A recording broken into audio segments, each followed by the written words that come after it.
लपुस्की, लपुस्की, लपुस्की, लपुस्की, लपुस्की, लपुस्की।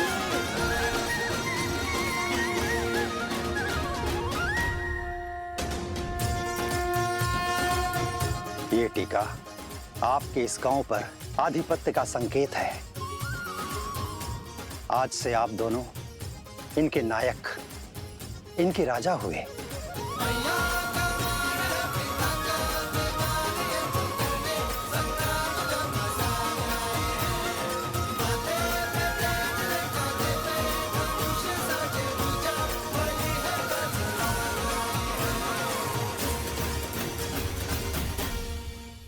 देखा, कहा था ना तुम दोनों राजा हो। और अब ये सब मैं राजा का मान सम्मान देंगे और अशोक को रोकने का अधिकार भी मिल ही गया। क्या बताएंगे आप? कहाँ के राजा हैं आप? तुम हमारे साथ रहकर बुद्धिमान हो गए हो सोमकर, अति उत्तम।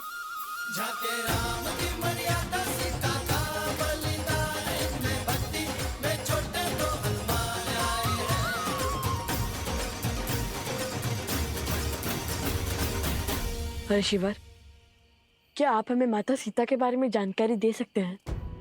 उनकी कथा, उनकी गाथा क्यों संसार से छुपी है? देवी सीता ने स्वयं को संसार से छुपाना स्वयं ही स्वीकारा है। उनकी इच्छा का सम्मान करो पुत्रों। किंतु उन्हें छुपने की क्या आवश्यकता है? वो तो निर्दोष है ना? किसने कहा कि केवल एक दोषी ही स्वयं को छुपाता है? बीज भी संसार को वृक्ष की छाल देने से पहले स्वयं को भूमि में छिपा कर रखता है। देवी सीता का अज्ञातवास भी एक आवरण है। समय आने पर उनके सत्य की छाया पूरे संसार को आशीष देगी। तो यदि हम उन्हें खोजना चाहे तो हमें कोई संकेत मिलेगा? तो कदाचित इस बार बीज को अंकुरित होने में सहायता की आवश्यकता है। देवी सीता, विधि का विधान है बच्चों, और विधान में जब जहां जिसकी आवश्यकता होती है उसके वहां पहुंचने के संकेत और मार्ग स्वयं ही बन जाते हैं।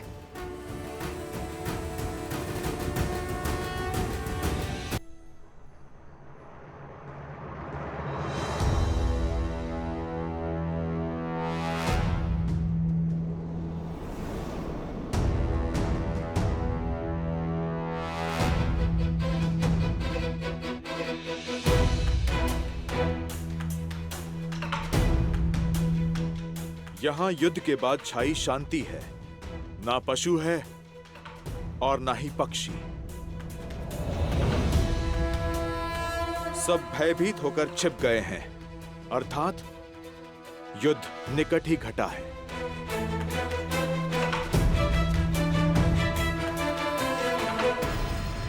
आप दोनों हमारे राजा हैं, इसलिए पहला भोग आप लगाएंगे। नहीं, राजा स्वामी नहीं, सेवक होता है जो प्रजा से पहले अपना पेट भर ले। वो रक्षक नहीं, भक्षक होता है। आइए हम सब साथ भोजन करेंगे। लीजिए।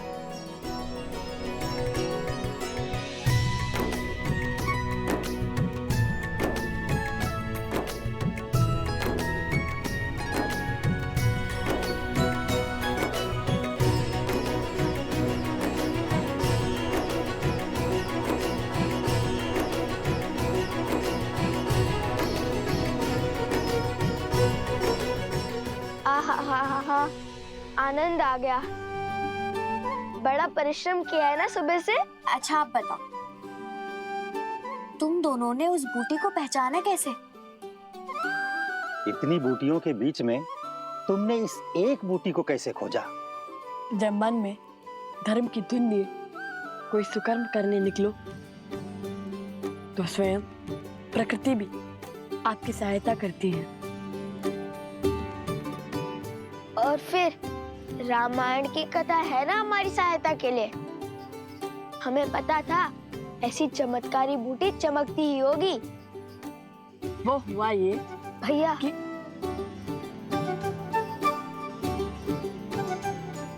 हाँ हाँ जानता हूँ कि अपनी वीरता की कथाएं सुनाने में तुम्हें अधिक आनंद आता है, किंतु हाँ स्मरण रहे सत्य में कल्पना की मिलावट नहीं होनी चाहिए। मैं तो सदा सत्य ही कहता हूँ। तो हुआ ये कि हमें ज्ञात था कि बूटी अवश्य चमकेगी, किंतु जब हम वहां पहुंचे तो देखा यहाँ तो हर वनस्पति चमक रही है। चलिए भैया नीचे चलते हैं। इतनी शीघ्र हार मान गए तुम? नहीं, मैं तो नीचे तल से हनुमान जी की भांति पर्वत उठाने की बात कर रहा हूँ। पर्वत उठाना इतना सरल लगता है तुम्हें? तब तो एक ही मार गए, इतना घोर युद्ध कर थक गए। अब एक एक बूटी खाकर ये पता करना होगा कौन सी काम करती है।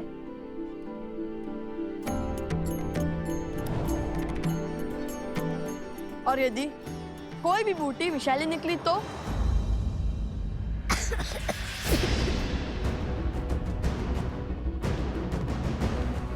कुछ तुम ठीक तो हो ना?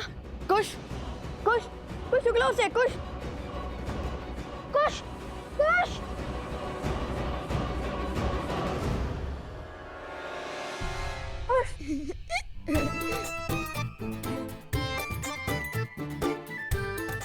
अब डर गए ना?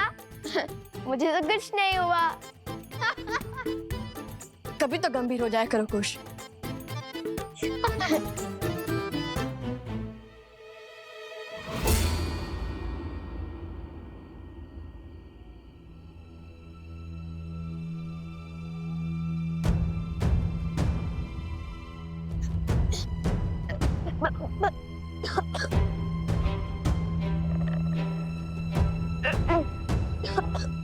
बार बार तुम्हारे जाल में नहीं फंसूंगा मैं। अभिनय का कोई लाभ नहीं है।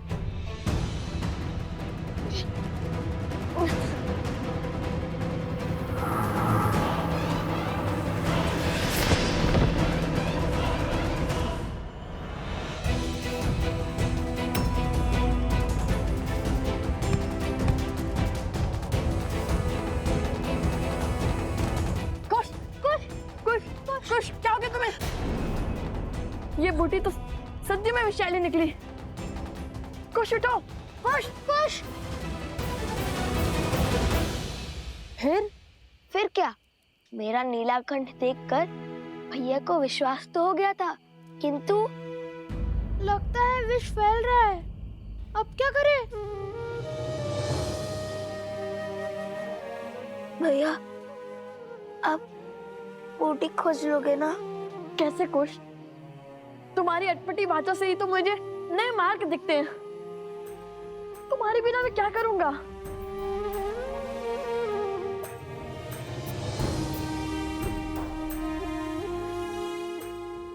ये बूटी विषैली है, ये तो पता चल गया ना। किंतु इनमें से वो बूटी कौन सी होगी जो आत्मा के मैल को मिटा सके? मैं तुम्हें कुछ नहीं होने दूंगा। मैं बूटी अवश्य खोजूंगा।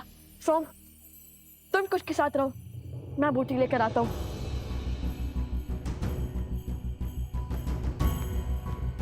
आंखें खोलो कुश।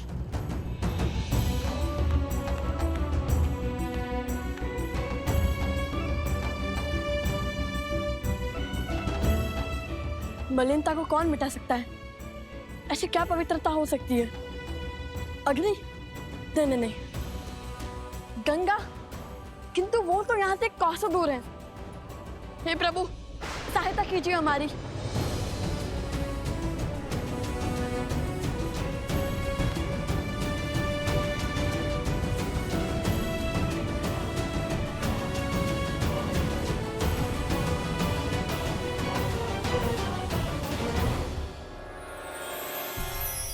ये नक्षत्र तो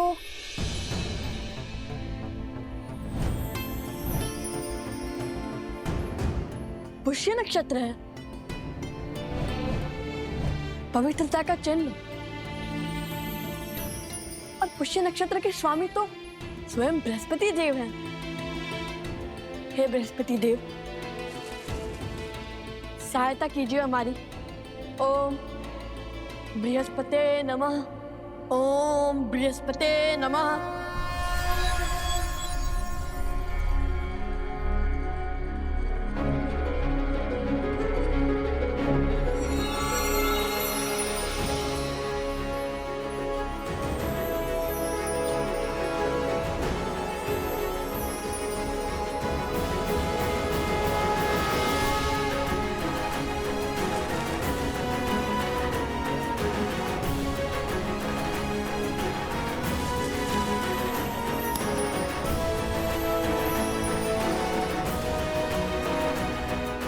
ओम बृहस्पते नमः।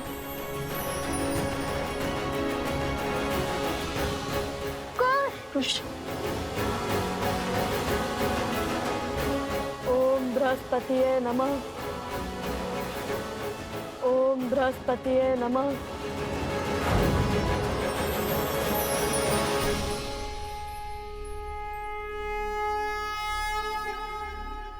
कुश, तुम ठीक तो हो ना? भैया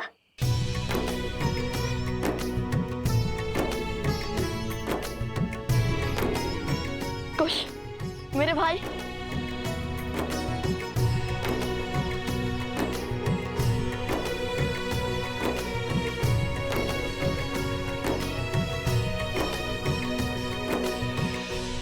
इस प्रकार भैया ने अपने ज्ञान से मेरी उद्दंडता के कारण आई समस्या का अंत किया।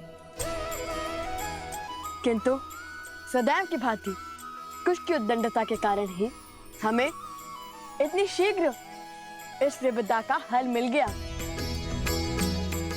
अवश्य, हनुमान जी से कम नहीं हो तुम दोनों भाई।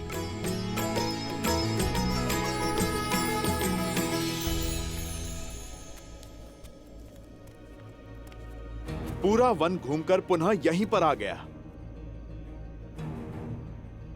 मुझे कोई संकेत नहीं मिल रहा।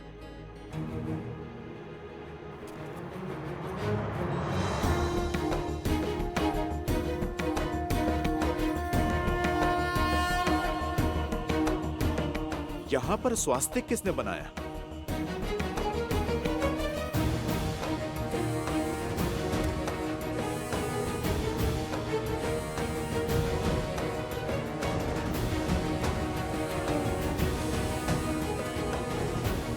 केवल इसी वृक्ष पर चिन्ह है।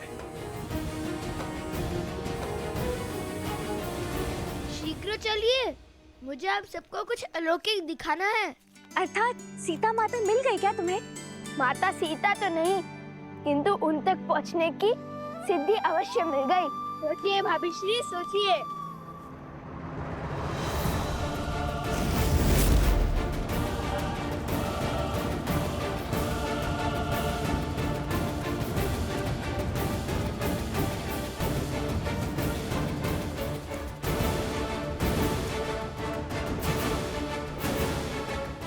अरे अब शीघ्र चलो, हमें उस वृक्ष तक पहुंचना होगा, अन्यथा तुम्हारी सिद्धि कोई और ले जाएगा।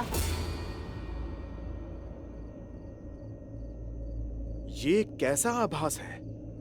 मानो कोई दिव्य शक्ति आसपास है।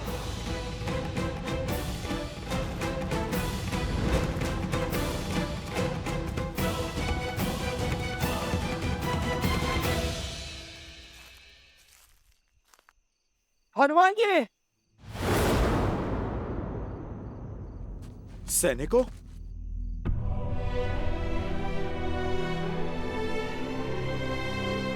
ये किसने किया?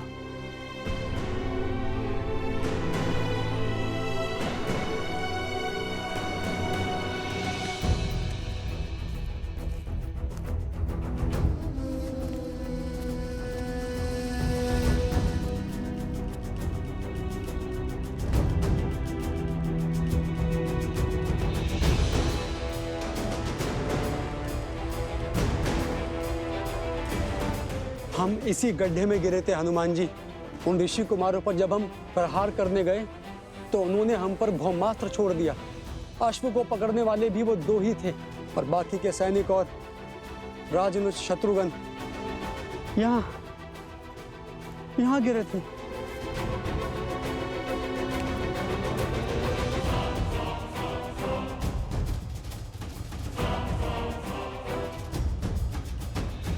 हम उन्हें बचा नहीं पाए, मैं गड्ढे में ही रह गया। उनके समक्ष लड़ने का साहस नहीं जुटा पाया।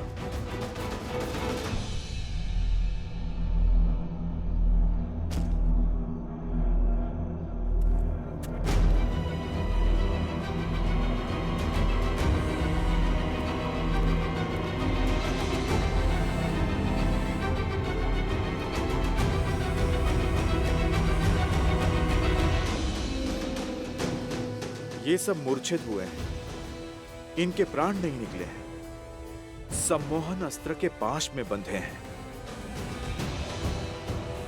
जो केवल देवताओं से ही मिल सकता है।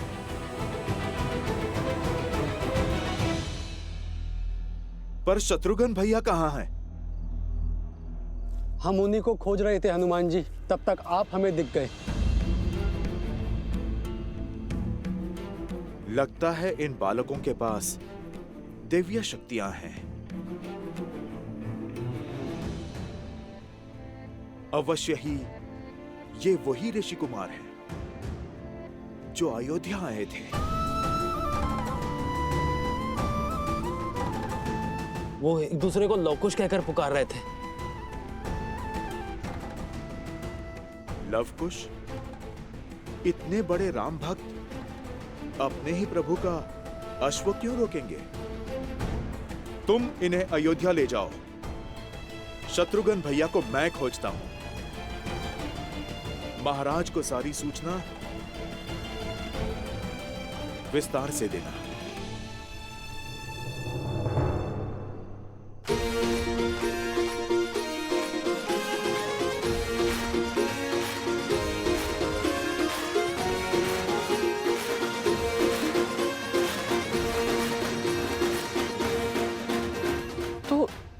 तुमने उसे पकड़ ही लिया? है ना अद्भुत? कहा था ना, लवकुश कुछ भी कर सकते हैं। सच्ची में तुमने उसे पकड़ लिया? अरे अवश्य। अब चलिए, हमें वो स्वर्ण कमल लेकर आश्रम भी पहुंचना है। कल सुबह पूजा है।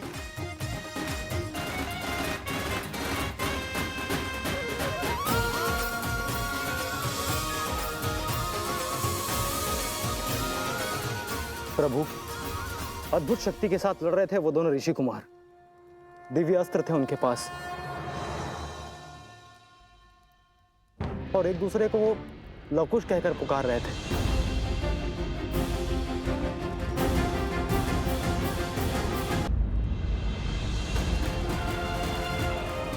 महाराज, ये तो वही 2 ऋषि कुमार हैं जिनके गायन ने हम सभी को मंत्रमुग्ध कर दिया था।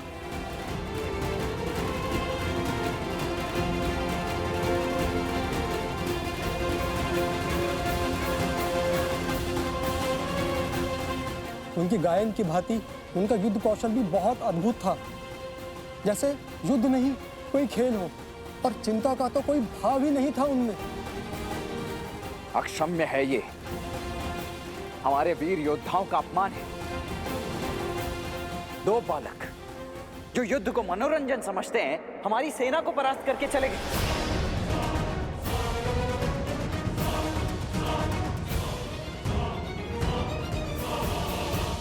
और शत्रुघ्न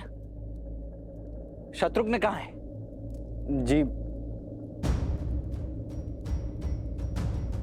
जी वो रामानुज और बाकी सैनिक सम्मोहन अस्त्र से मूर्छित हो गए थे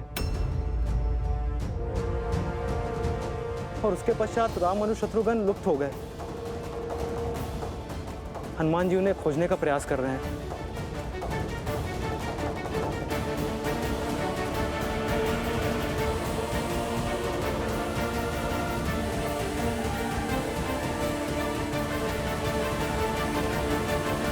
और शत्रुघ्न कहाँ है?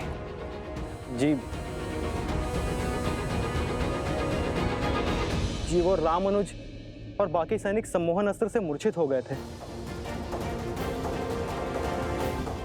और उसके पश्चात राम और शत्रुघ्न लुप्त हो गए। हनुमान जी उन्हें खोजने का प्रयास कर रहे हैं।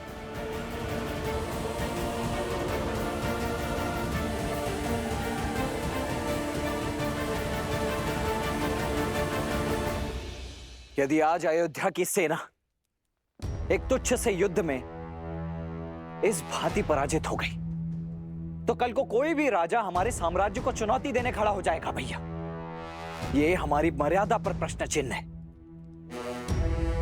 आप मुझे आज्ञा दीजिए भैया, मैं उन दोनों ऋषि कुमारों को आपके समक्ष लेकर आऊंगा। उनके बल और अभिमान को चूर चूर करके झुकाकर। शांत हो जाओ लक्ष्मण। शत्रु का सामना करने से पूर्व हमें उनके उद्देश्य को जानना होगा। यदि वो दोनों केवल ऋषि कुमार हैं, तो वो अश्व को क्यों रोकेंगे? मुझे नहीं लगता लक्ष्मण कि उन्होंने अश्व को केवल क्रीड़ावश रोका होगा। शास्त्र और नीति कहते हैं कि हमें सेना भेजनी चाहिए। हाँ आचार्य, इसलिए लक्ष्मण अवश्य जाएगा, किंतु स्मरण रहे लक्ष्मण कि उन बालकों को कोई हानि नहीं होनी चाहिए। वो दोनों बालक हैं। बालकों को हानि पहुंचाकर अयोध्या की सेना केवल लज्जित ही होगी। इसमें कोई शौर्य नहीं है। जो आज्ञा भैया।